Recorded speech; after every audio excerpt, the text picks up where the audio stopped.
The A-Team, a groundbreaking series of the 1980s, masterfully blended intense action with sharp humor, creating unforgettable characters that became icons of their time. The show wasn't just a cultural phenomenon, it was a cherished part of childhood for millions of fans worldwide. But behind the bright lights, thrilling stunts, and roaring laughter lay a different story, one filled with tragedy and heartbreak. When the cameras stopped rolling, when the cheers faded into silence, the lives of the talented cast took unexpected, often devastating turns. In this video, we will uncover the shocking truth behind the untold struggles and misfortunes that befell the show's beloved stars. At the same time, we seek to honor their legacies, the lives of those who brought joy to millions, only to face unimaginable hardships themselves. Join us as we revisit the glory days of the A-Team, while reflecting on the fragility of life, even amidst our most treasured memories. John Carter, 1927 to 2015. John Carter, born on November 26, 1927, in Center Ridge, Arkansas, was a seasoned character actor whose career spanned decades in both television and film. While his most notable appearance in the A-Team was as a fake version of Hannibal Smith in 3 episodes between 1983 and 1986, he had a long and varied career. He played supporting roles in films such as The Andromeda Strain, 1971, Scarface, 1983, and The Hoax, 2006, and guest starred in numerous television shows, including Law and Order and Dallas. Despite his on-screen presence, Carter led a relatively quiet and solitary life. He never married and had no known children, often preferring the company of books and music over the fast-paced Hollywood social scene. Friends and colleagues described him as a kind but intensely private man, someone who struggled to connect emotionally despite his warmth. His later years were marked by a slow but painful decline due to dementia. The once vibrant actor, known for his sharp wit and remarkable memory, found himself losing touch with reality, eventually residing in an assisted living facility. Forgotten by most in the industry he had dedicated his life to, Carter passed away on May 23, 2015, at the age of 87. His death was largely unpublicized, a quiet end for a man who had spent his life in the shadows of Hollywood's biggest names. Marla Heasley, born 1959. Marla Heasley, born on September 4, 1959, in Hollywood, California, seemed destined for the screen. She joined the A-Team in its second season as Tanya Baker, a journalist who briefly replaced Amy Allen as the team's civilian ally. However, her time on the show was short-lived. Behind the scenes, Heasley struggled with a hostile work environment, particularly with male co-stars who resented a female presence on what was considered a men's action show. She later revealed in interviews that producers eventually told her the show's fanbase didn't want a female lead, leading to her departure after only 10 episodes. Heasley's post-A-Team career was unremarkable, consisting mostly of guest appearances in shows like Riptide and The Love Boat, before she quietly stepped away from acting altogether. Unlike many Hollywood stories filled with scandal, her personal life has remained largely stable. She married musician and businessman Christopher Harriman, and while she never became a household name, she found happiness outside of the industry. Though she occasionally reflects on her time in the A-Team, she has accepted that Hollywood was never truly her home. Lance LeGault, 1935 to 2012. William Lance LeGault, born on May 2, 1935, in Chicago, Illinois, was a commanding and unforgettable presence on both television and in film. Best known for his role as the relentless Colonel Roderick Decker in the A-Team, he played the no-nonsense military officer who obsessively pursued the fugitive heroes across 20 episodes from 1983 to 1986. With his deep, gravelly voice and intimidating stature, he was a natural fit for tough guy roles, often portraying military officers, lawmen, and villains. His other notable roles included parts in Stripes, 1981, Iron Eagle, 1986, and Magnum, P.I. Beyond acting, his powerful voice led him to work as a voiceover artist, contributing to projects like Grand Theft Auto, Vice City and several Disney productions. However, while his career gave him recognition, his personal life was tumultuous. LeGault married Teresa LeGault, with whom he had 4 children, but his career often kept him away from home. His family relationships were strained due to his frequent absences, and rumors of infidelity followed him throughout his life. Though he was deeply passionate about acting, it often took priority over everything else, leaving emotional gaps in his personal connections. In his later years, LeGault suffered from heart disease, the result of years of stress, an unhealthy lifestyle, and the wear and tear of his physically demanding roles. He eventually retreated from Hollywood, spending his final years in California, reflecting on a career that had given him fame but little peace. He passed away in Los Angeles on September 10, 2012, at the age of 77. Though his death saddened fans of the A-Team and the entertainment industry, he was ultimately remembered as a powerful performer whose voice and presence could never be ignored. Eddie Velez, born 1958. Eddie Velez, born on June 4, 1958, in New York City, brought youthful energy to the A-Team when he joined in its final season as Frankie Santana, the team's special effects expert. By the time he arrived, the show's golden years were behind it, and his character never gained the same fan devotion as the original four. Despite this, Velez was a hard-working and dedicated actor, always delivering solid performances in the roles he was given. Before the A-Team, he had guest appearances in shows like Hill Street Blues and General Hospital, and after the series ended, he found moderate success in television and film, appearing in Port Charles, White Chicks, 2004, and numerous guest roles on crime dramas. Unlike many of his co-stars, Velez has largely avoided the chaos of failed marriages or tabloid scandals, though that doesn't mean his journey has been easy.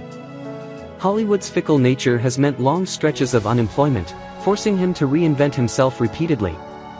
His name may not carry the same star power as some of his A-Team counterparts, but he remains a respected character actor, occasionally resurfacing in guest roles.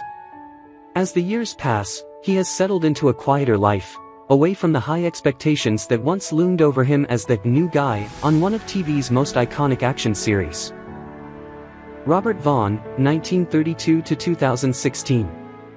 Born on November 22, 1932, in New York City, Robert Vaughn was destined for the screen, the son of actors Gerald Walter Vaughn and Marcella Frances Goddell. His most recognized work came early in his career with The Man from UNCLE, but by the time he joined the A-Team in its final season as General Hunt Stockwell, his Hollywood star had dimmed somewhat. Stockwell was a shadowy and calculating intelligence officer, a character fitting Vaughn's signature suave yet ruthless persona. Throughout his career, he commanded the screen in classics like The Magnificent Seven, 1960, Bullitt, 1968, and Superman 3, 1983, proving himself as a stalwart of American film and television. Yet behind his polished performances was a man grappling with deep personal struggles. Vaughn's love life was complex. Though he eventually married actress Linda Staub in 1974, their marriage was often described as strained, surviving more out of routine than passion. They had 2 adopted children, as Vaughn found solace in fatherhood, though he admitted in later interviews that he regretted not spending more time with them. His later years were plagued by declining health, and in 2016, he succumbed to acute leukemia. He passed away just days before his 84th birthday, his final moments spent in hospice care, surrounded by family but haunted by a career that had once burned bright and later faded into memory. Carl Franklin, born 1949. Carl Franklin, born on April 11, 1949, in Richmond, California, had a career that followed an unusual trajectory. Best known to the A-Team fans as Captain Crane, the dedicated military officer pursuing Hannibal and his team across 17 episodes, Franklin's career did not peak in acting but in directing. After years of playing minor roles in television, he grew frustrated with the industry's limitations for black actors and took control of his fate, transitioning to filmmaking. His directorial work on One False Move, 1992, and Devil in a Blue Dress, 1995, earned him critical acclaim, proving he had far more to offer Hollywood than just playing uniformed authority figures. While professionally respected, Franklin has kept his private life deeply guarded. His first marriage ended in quiet divorce, a casualty of the pressures that come with navigating Hollywood's unpredictable tides. He later remarried, but has largely avoided the tabloid drama that plagues many in the industry. Unlike many of his A-Team co-stars, Franklin found a way to evolve beyond the limitations of television fame, but his career has slowed in recent years. While he still directs occasionally, the Hollywood machine has moved on, leaving him on the outskirts of an industry he once helped redefine. Jack Ging, 1931 to 2022. Jack Ging, born on November 30, 1931, in Alva, Oklahoma, was the very image of rugged American masculinity, a former college football player turned Hollywood tough guy. On the A-Team, he portrayed General Harlan "Bull" Fulbright, a relentless military officer who, ironically, meets a tragic fate just as he begins to sympathize with the team he was hunting. Ging's film and television career spanned multiple decades, featuring roles in High Plains Drifter, 1973, Play Misty for Me, 1971, and a host of westerns and action series where his no-nonsense demeanor shone. Though successful professionally, Ging's personal life was less triumphant. He married 3 times, with each relationship marked by tension and, at times, outright hostility. His first 2 marriages ended in bitter divorces, and his final marriage to Sharon Ramona Ging, though enduring, was rumored to be fraught with unhappiness behind closed doors. He fathered 5 children, but his devotion to work often overshadowed his role as a father, leaving emotional distance that was never fully bridged. In his later years, he battled declining health and the loneliness that came with outliving many of his colleagues and friends. On September 9, 2022, he died at the age of 90, a man who had played authority figures all his life but ultimately had little control over the tragedy of time itself. Melinda Culea, born 1955. Melinda Culea, born on May 5, 1955, in Western Springs, Illinois, was a rising star when she landed the role of Amy Amanda Allen, the fearless journalist who assisted the A-Team in its earliest missions. She was meant to bring a strong female presence to the testosterone-driven show, but behind the scenes, tensions grew between her and the producers. Culea reportedly clashed with the creative team over her character's lack of development, and after only 24 episodes, she was abruptly written out of the series. Hollywood can be cruel to those who challenge the status quo, and her exit was a harsh lesson in power dynamics behind the camera. Her career never reached the heights of the A-Team again. She found steady but unspectacular work in television, appearing in shows like Murder, She Wrote, Knots Landing, and Star Trek: The Next Generation, but the breakout roles she hoped for never materialized.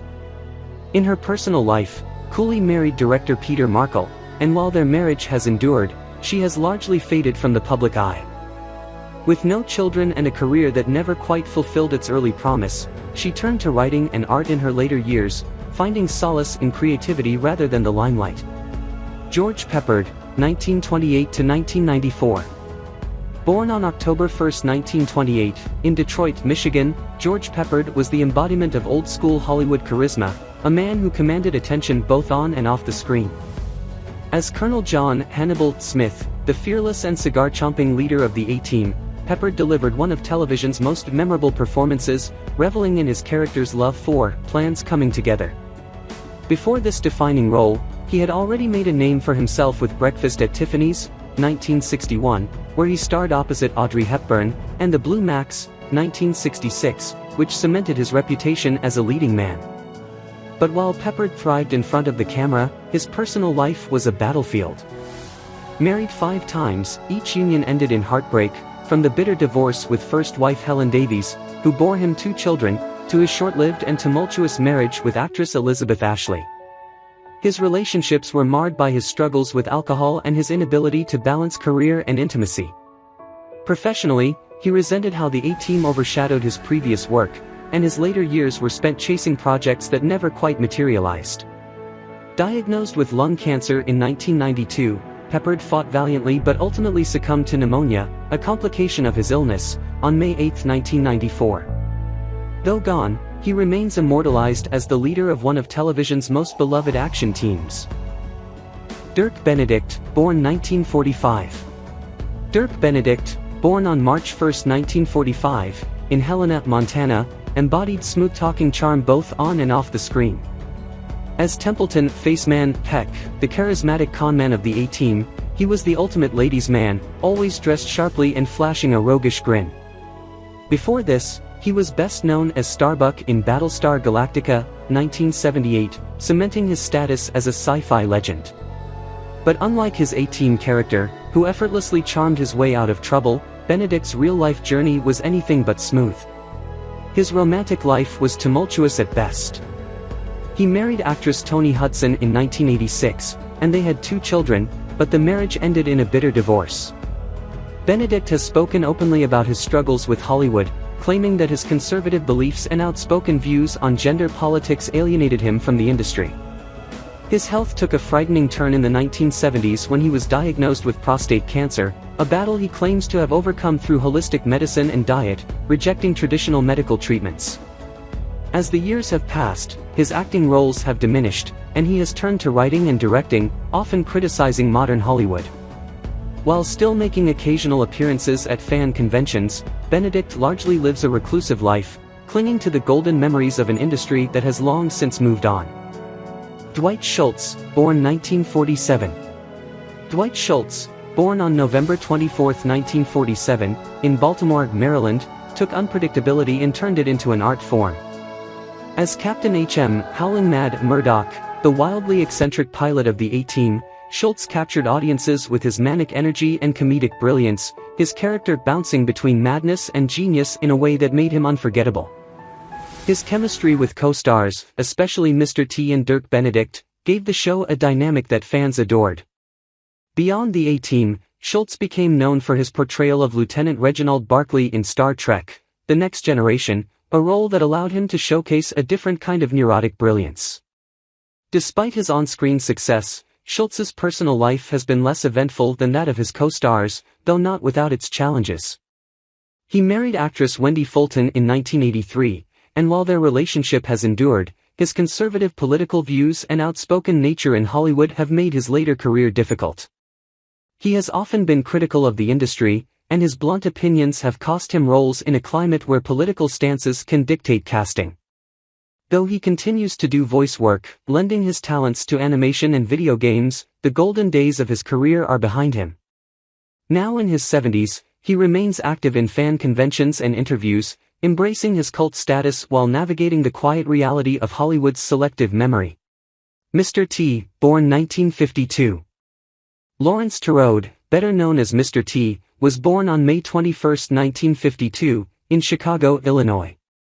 With his signature mohawk, gold chains, and no-nonsense attitude, he became a cultural phenomenon as B.A. Baracus, the tough-as-nails mechanic and enforcer of the A-Team. Before the show, he gained fame as Clubber Lang, the fearsome opponent to Sylvester Stallone's Rocky in Rocky III, 1982, a role that established his intimidating persona. The A-Team propelled him to superstardom, making him a household name, a figure adored by children and adults alike for his gruff yet lovable demeanor.